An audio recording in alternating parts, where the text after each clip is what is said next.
On today's Question of Faith, what's up with Catholic sisters? Hey everybody, this is Question of Faith. I'm Deacon Mike Hayes. I'm the Director of Young Adult Ministry here in the Diocese of Cleveland. And I'm Father Damian Ferentz, the Vicar for Evangelization. And I'm Sr Susan Durkin, an Ursuline Sister of Cleveland and Executive Director of the Women Religious Archives Collaborative. I'm Sarah Lubelski, the lead archivist for the Women's Religious Archives Collaborative. So that's what's up with Catholic sisters, is there's this huge archival project that's going on. I just think this is the coolest thing ever, right? Yeah, tell us about it. Yeah. What the heck is going on with this what the heck archive? is the Women's Religious Archives Collaborative? Well, we're really excited to break ground here in Cleveland sometime in May of 2025.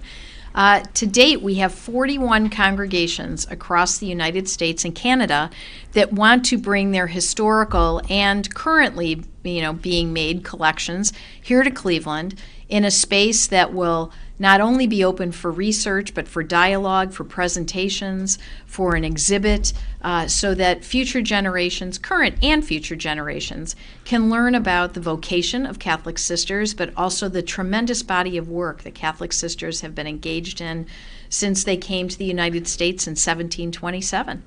Now, Sarah, you're the archivist, so this is just a basic question I wanted to ask you. How does somebody become an archivist? So I started with an English degree, and as you know... Me too. Yeah, you can do anything with an English degree. Yes, you can. So after I got my undergraduate degree, I went to graduate school for libraries. I had always had an interest in libraries ever since I was in grade school. I volunteered after school, stamping the books, and up into college I was interested in history, but a terrible history student because I can't remember dates. So this was a way to kind of find stories and tell stories that maybe had never been told before. Very nice. Cool. All right, so what are some of the types of materials that are going to be held at the archives? So we will have things in every single kind of format you can imagine. We'll have photographs, moving pictures, moving images, audio, oral histories. Any way you can record information, we'll have that kind of format represented in these collections. But mostly it will be paper, lots of paper documents. People would write in old ledgers, and so we'll have that right up until digital files today. Right, and what are some stories that are going to live there as well? So we have lots of stories of the foundings of congregations, what brought sisters to America and to their particular diocese that they served in. Also the stories about the needs that they addressed through their ministries, and the individual stories of sisters and the work that they did, their contributions. Nice.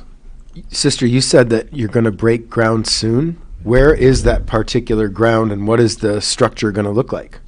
Do you know? Well, we're really excited because when we were trying to find a space that we could build this facility, all of our partners said, we want to place this in an area that needs investment and also a place where sisters have traditionally served.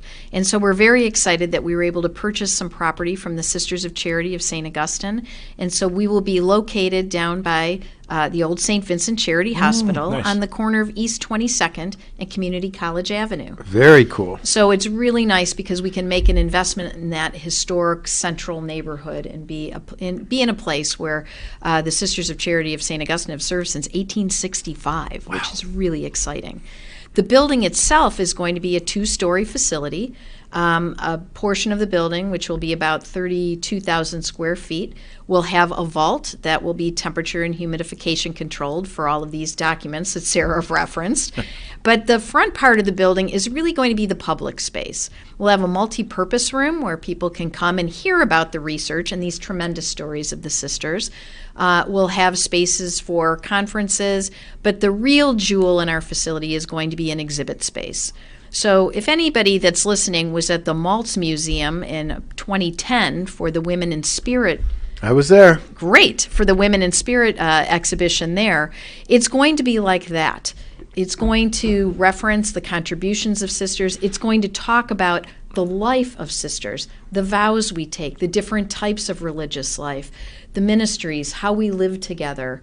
It's going to really be almost a nice vocational piece for future generations to really learn about the value of this life and how we connect our faith with our service. There was high quality production and presentation. There's something that you would see at the Rock and Roll Hall of Fame or the Cleveland Institute of or the Cleveland Art Museum, and that's the kind of thing that you're doing here. So absolutely, we're really excited. We're working with a local communications firm, Impact, and they are helping us to bring together this information in a way that is relatable, that has a lot of digital components to it, and that we can have some permanent displays, but really there'll be rotating displays too based on different subject area or things that come up, because we really want this to be an education destination, particularly for school groups to come in, young children, families, but also, researchers, high schoolers doing term papers, or, college students that are doing certain work on a dissertation or some sort of a master's degree.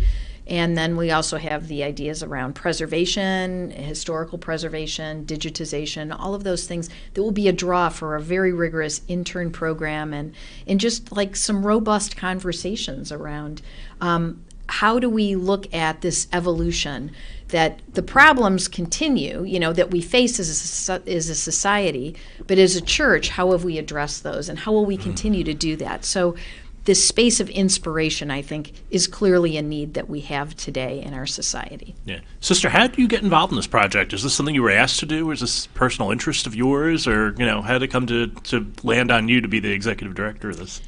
While I was congregational leader for the Ursuline Sisters, we had downsized and moved into a new facility for our sisters. In that process, we had to figure out what we were going to do with our archives, which contain the artifacts of Dorothy Kazel, one of the martyrs in El Salvador in the 80s. And so that's going to be a very important story to continue to tell. So in that process, I said, what we have is a temporary solution. What is going to be a permanent solution for this? And so it began as just kind of a local and a regional project, but then the need became very much apparent to us, which is when it expanded to go across the United States. And so there's high interest from the sisters themselves, variety of congregations, size congregations, ministries that people have done. It's going to be a very unique space, and the only independent one being built in the United States right now. I love that not only will this, what are you calling it, a center, or what are you calling it? A heritage center. A heritage center is not only going to be in the Diocese of Cleveland, but it's going to be in the city proper. As one who is a resident down here, it's another reason to visit the city. And I'm thinking for these grade schools, visit there in the morning and then maybe come down for noon mass at the cathedral and have a very Catholic day. Could be cool in the future. That's great. See, that's what we're doing. It's really about a collaborative project. It isn't one congregation or one entity that owns it. We're coming together in a collaborative way, which I believe is another witness. And we have several collaborative partners. We're very excited. Bishop Malesic has been so welcoming of this project to be here in the diocese. We're partnered with the public library here, the main branch, the Rock and Roll Hall of Fame and Archives, Western Reserve Historical Society, Wonderful. Other institutions that have like missions as ours. So we're really trying to collaborate on multiple levels with people. So really excited about that. And our location, being central as we are, allows for East Side, West Side, anybody to come and visit us very easily right off the freeway, close to the airport. Yeah. As you talk to other women's religious about this, what's their reactions been? Like, has there been something that's really touched your heart when you talk to someone about this and said, yeah, hey, we're doing this whole project about our history? What came up when you talked to them about these things? Sisters are really excited. I really believe that we're looking for ways that we can continue to expand our education mission. And it's really about how we can keep saying there's value to this life. There's value to faith-driven service. There's more to life than just money. It's really about, like, how do we serve the other? And Catholic sisters have been very good about balancing that piece. And so I think the sisters see it not just as a place for storing our historical story, but the story continues to be built today. I mean, we're not going anywhere. It's just how do we lift the bushel basket and shed the light, I think, is what we're trying to do in this facility. So they're very excited, to the point where the sisters themselves have leveraged a lot of their own financial resources in order to make this building a reality. Nice. And so, Sarah, I'm sure you're plotting out the exhibit space now, and so what's going to be included in the exhibit space? So I think that, historically, sisters and their contributions have been sort of really under-researched and been hidden, as Sister Susan said. So this will really be an opportunity for us to explore some of those stories. So much like the Women in Spirit exhibit that toured, it'll be a chance to show like the different contributions that women have had. So, and even like just very kind of things that might be kind of considered mundane, but like what it was like to live in a convent, what it was like to live in one of those huge convents that was maybe like, we had one group that said that they had a hallway called 5 Mile Hallway. And so she had a pair of roller skates that she would roller skate up and down the hallway to get from one end of the building to the other so she could do all of her ministries. And I just cannot wait for the roller skates to be on display. I was just going to say, I hope you have the roller skates. Well, the archivist was talking to me. She's like, they want to get rid of the roller skates. I said, do not get rid of those roller skates. No. So, I mean, we have a lot of wonderful stories that are going to be shared and you know, deep stories of faith and passionate service that these women have contributed. I was in New York City for my birthday. I go every year, and I love the Cloisters, which is an extension of the Metropolitan Museum of Art. And right up there, I knew it was there, but I'd never visited until this last time, is the shrine of Mother Cabrini. And I'm wondering, will there be anything from like Mother Cabrini or Elizabeth Ann Seton, or will there be any like saint or a relic that you know that might be part of this collection? Have you determined any of that yet, or is that too far down the line? Or a lot of congregations have a lot of artifacts and things that they are trying to figure out what to do with. So part of our mission is to help them tell their own story in the geographic space where they are. So for instance, we have collections that are coming from South Dakota. So we want them to be able to tell the story of the Sisters of the Presentation or the Benedictines in South Dakota, but we also want them to be able to tell their story in Cleveland so that a researcher can come and say, how did someone provide health care on the prairie in the early days of the United States? And how does that compare to providing health care in downtown Cleveland in the same time period? So kind of looking at all of the different nuances of how sisters served as part of that. And really, truthfully speaking, artifacts are a very small part of that story, but something that will be part of our exhibit space. Sister Jane Nesmith, who's a sister of the Blessed Sacrament, she directs the Black Catholic Ministries office, is a spiritual daughter of St. Catherine Drexel.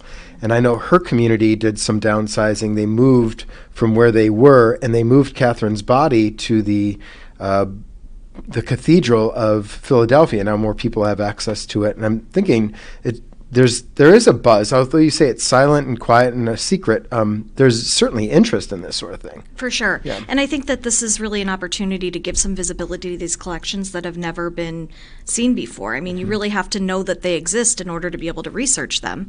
And if you don't know they exist, then the stories don't get told. Right. And so is there one thing that you found out so far that maybe you didn't know that you thought was like, this is really cool, I've never heard this before? I find stories like that all the time. And so I really think that for me it's as a non-Catholic, I had never really met a sister before I had started working in Catholic Sister Archives. So for me, the big surprise has always been, I kind of viewed it as being like a retreat from the world, but nothing could be further from the truth. I mean, as a sister, you're out in the world constantly, you're making connections, you're collaborating, and I think that the groups in Cleveland have done that particularly well, just opening their doors hospitably to immigrants and other orders of sisters as they've come to Cleveland. It's really been a wonderful story. Sister, could you make the distinction, because maybe some of our listeners don't know it, the distinction between a sister and a nun, because those terms are used interchangeably, but there's actually a distinction to be made, no? Yes, it's based on the vows. And so those that have the vow of stability, mostly like it would be a monastic or a cloistered community, they are known as nuns. For those that have a more apostolic bent, then we're coined as sisters. And that really is a...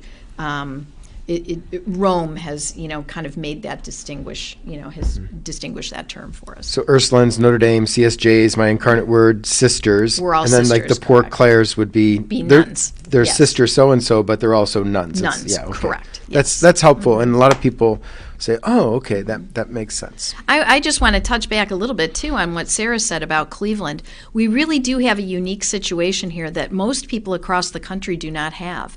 At one point in our history in Cleveland, there were 17 mother houses here. Wow. That's almost unheard of. And then over time, there were about 28 congregations in a period of time when immigration was very high back in the early days. And then as time went on, the statistics really tell us that there's over 100 congregations that have made some sort of contribution just to the Cleveland Diocese alone. They might not have stayed. There may have been a couple of sisters here that have done a specific ministry, but I think it really tells a tale of how the sisters have such a great spirit. It doesn't matter if you're an Ursuline or a congregation of St. Joseph or a Poor Clare. We all know each other. And so there's a real camaraderie and a way of wanting to work together on certain things that we all want to see the betterment of our society, but also like a strengthening of our faith. Cool. Nice. So when is this all going to happen? Like when are you hoping to open up the doors?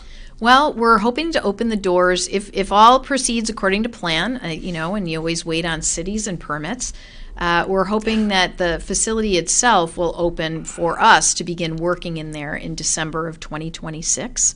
It'll take, about 15 months for construction. So if we can open in 2026, get the collections in, get the exhibit space up and running, and then we can start inviting the public in. And all permits go the way you hope they go. Right. But you know what? I have thousands of sisters right now, we do, praying for this effort. Good. So I can't imagine that, we're not going to stay on time and, of course, under budget. Yeah, I wonder exactly. if any sisters taught at Trinity High School when Mayor Bibb was there, because if they did, you could have one of those sisters, call the mayor and say, hey, I'm praying for you. The Sisters of St. Joseph, Third Order of St. Francis, that did found Marymount, now Trinity, yet they are partners in this. Oh, and so we're very happy perfect. to have their collection. And they had a collection in Stevens Point, Wisconsin, and also here in Cleveland. So they have a very broad network that they have, served over time, which a lot of people don't know. Yeah. Speaking of things that people don't know, Sister, what's one thing that you think everybody should know about Catholic sisters that maybe they don't here in Cleveland? I mean, I think Catholic sisters have been involved in almost every facet of our life here in our city. If it's either education, it's healthcare, it's the social service agencies we run, hospice care, elder care. So many people, whether they're Catholic or not, have been touched by a Catholic sister. And so I think that contribution that sisters do very quietly is something that a lot of people aren't always is aware of, just the total amount of impact that we've had over 175 years, because Catholic sisters have been a part of the diocese now for 175 years. Can I tell mine? Sure. yeah.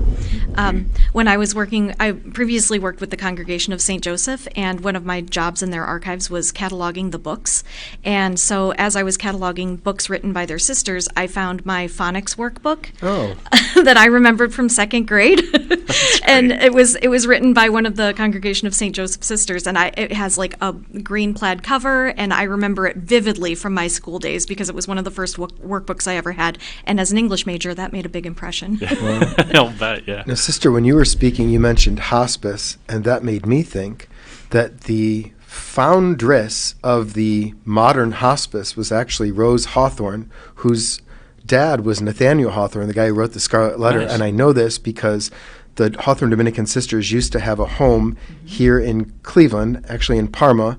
And I know that because my mom spent the last year of her life there in the care of those sisters. And the nun who took care of my mother is still alive, Sister Mary Kevin Clutterbuck, OP. I think she's like 97 or 98, and she's retired happily in Hawthorne, New York. But yeah, I mean, they do their work very well, quietly, without much fanfare. But boy, they help build this diocese and make it what it is. So another thing to be proud of as a Clevelander and a Catholic Clevelander. So it's a wonderful project.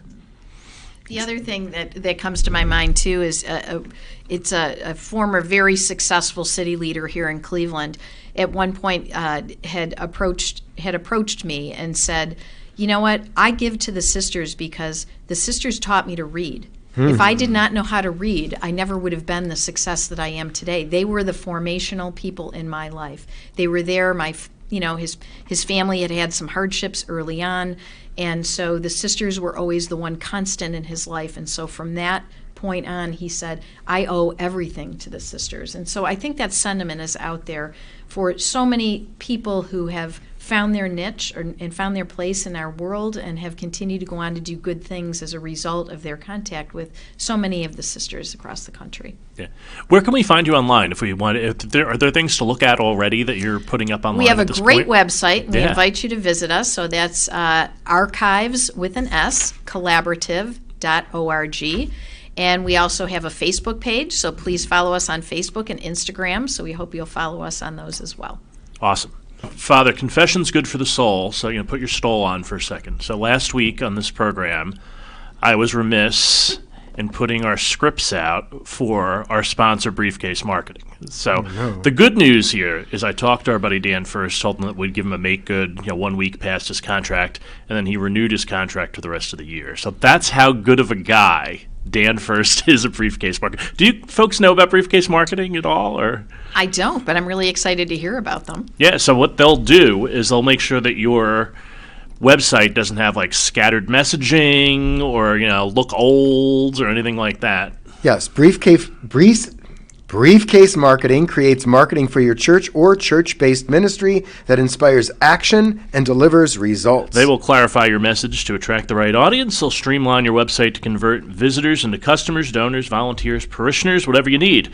They'll create consistency to build trust and deepen relationships across every marketing platform. That's your email, your ads, your social media as well. And Sister and Sarah, you may say, well, I don't believe you two. Well, if you need proof, Briefcase Marketing gets great Google reviews. They've done superb work with our friends at Theology of the Body Cleveland and St. John Cantius Parish in Tremont, and we'll even put samples of that work in our show notes to make it easier for you to check them out. And he just did Womankind's website, yeah, and it looks amazing. I was just looking at it this morning, so I'll put that up there as well. Excellent. With a clear message and a compelling website, Briefcase Marketing will help you get more donors giving to your mission, more volunteers ready to serve, more people sharing your message and being an advocate for you. So visit their website, that's briefcase.marketing. We've got their link in the show notes, or text 308-627-1262, and our very merciful pal, Dan First, will take good care of you at Briefcase Marketing.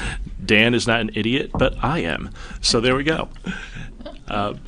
Sister, I know you said that you go to church here in Cleveland. What parish do you attend? I attend Blessed Trinity Parish. And what's great about Blessed Trinity? Oh, it's a great group of people that are there. It was a school that I taught at when it was Ascension Parish, and so it was the last school that I taught at when I was an elementary school teacher. So, have warm feelings about it. Father Doug is a great pastor. And then when I'm not going there, I attend St. Brendan's because that was the parish where I grew up. So Father Tom Woost, a great guy, and just happy. That's where I did my second year of formation, was at St. Brendan's Great. in North Olmsted. So a great place. I remember St. Brendan's I think they have big, beautiful wooden doors, and there's like Celtic designs in there. Yes, there are. Yeah. St. Brendan the Navigator. And back in the day, when I was in the seminary and I had Father Fortuna for my liturgy class, we did our Easter Vigil reenactment at Annunciation Parish back in the day. So I remember being there. It's been a while, but yeah, both great places. Great place. Nice. It's Palm Sunday. Can you believe it? I can. Time flies. Your beard makes it look like it's Palm Sunday. Oh, yeah, it's feeling good, baby. I'm glad I have it because it's 40 degrees out or 35 degrees out on opening it's day. Yeah, really, yeah, exactly. And so let's take a look at the readings for this week. At the procession with the palms, I enjoyed reading this today. It said, so those who had been sent off found everything just as he had told them, and as they were untying the colt, its owners said to them, why are you untying the colt? And they answered, the master has need of it. So they brought it to Jesus, threw their cloaks over the colt, and helped Jesus to mount. As he rode along, people were spreading their cloaks on the road. I just love picturing that. Seeing him coming in, on a colt as opposed to, on some big, huge, fancy horse. He comes in on a donkey, basically, and, it shows sort of the simplicity that he is a different kind of king than what someone would expect to see. Mm-hmm. Any thoughts on the readings this weekend? I like this piece about when they're arguing amongst themselves, which can happen in a communal setting, about who is greater. And it's really, I am among you as the one who serves. And I think that for me is reflective of who we should be and what Jesus is asking of us. It's really about our faith is about seeing the stranger, seeing that there are no strangers, seeing the person before us, that we're here, we're meant to serve, we're here to bring the kingdom of God here, right here and now. And it's not about fame, it's not about wealth. And I think that for me is a big part of how I see my vocation as a Catholic sister, but also who we're meant to be. Nice.